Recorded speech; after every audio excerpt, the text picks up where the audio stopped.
Element systems. The first descendant has toxic, chill, electric, and fire. When you put them on the weapons, they don't mix together, leaving you with only those four. Warframe has toxin, cold, heat, and electric. And when you put these on together, they combine to make a new element.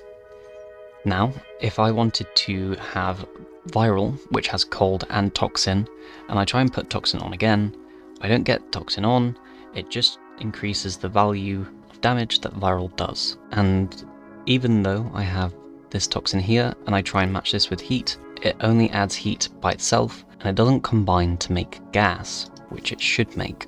With Warframe's base of 4 elements, you can have a total of 10 different elements to put on your weapons. Both the First Descendant and Warframe use their modding system to put on the elements for their weapons. However, with how I've made mine, that would be very difficult and give you very little space in terms of modding. So I've made my own new tab for element mixing. You have these 4 base elements being water, earth, fire, and air. And all of these can be mixed together to make new sub-elements like this. So we had ice and now dust, and then fire and air creates electric. Now, not only can these be combined with 2 elements, you can combine with 3. And this one will get us crystals.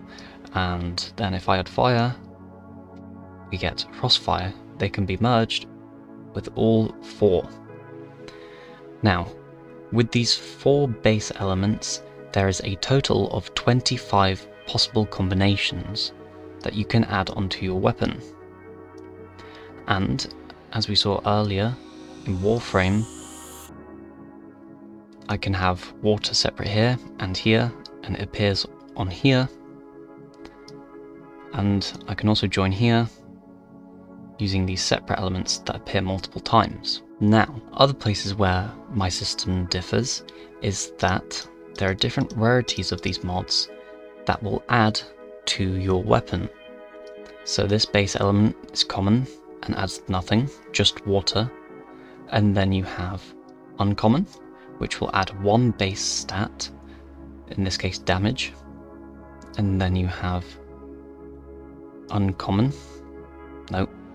uncommon, rare, which has 2 stats. Then we have epic, which adds 3 stats. And then legendary, which will add 4. And then finally, we have unique, which can add 5. But not only does it alter the weapon, it also alters the player's stats as well. And as you can see, they slowly get bigger depending on which rarity they are. That's not the only way that the elements can get bigger. You can also have these elements, which are pre-merged ones, which you can also add to normally. So this is fire and air, so I can add water or earth and get corrosive there, and then add on the earth as well, and that gets entwine. I can add this anywhere, it doesn't matter, it will always be the same. If I was to take away from here, we get water, earth, and electric separately. And I can also just add this back between them to merge into entwine here. Now, as I was saying, because this is doubly merged, it's bigger, and because of its rarity, it's bigger as well. So if I get corrosive, which is a 3 merge, you'll see it's bigger than electric, and then entwine, which is the merge of all of them, is bigger than all of them combined because it's a quadruple merge and it's uncommon. So if we grab all of these, you'll be able to see just how big they can get. Compared to just the normal element, they can get very big and take up quite a lot of space. Now, just like the mods, you also have a different config for each of your elements. So depending on which enemies you're fighting, you might want to have different elements on them. And so you swap between your configs, and then you can build them all together. But as you do, you'll see that they disappear from this search box, meaning that depending on which weapon you go to or which config you're on, the elements disappear. However, I didn't think that this would be very fair for the weapon that you go on, because what if you wanted to use this electric on, say, config A? Well, that's okay, because if you go to this element pool, you'll see that they are available here. So I can take off this electric and put it in config A, even though it's on config C and not available in all of your elements. It's in that it's available in your element pool. In the element pool, it just stores all the different elements from within all of your configs to be able to use wherever you'd like. So if I go over back to config C and I remove this element, what happens is it automatically removes it from config A.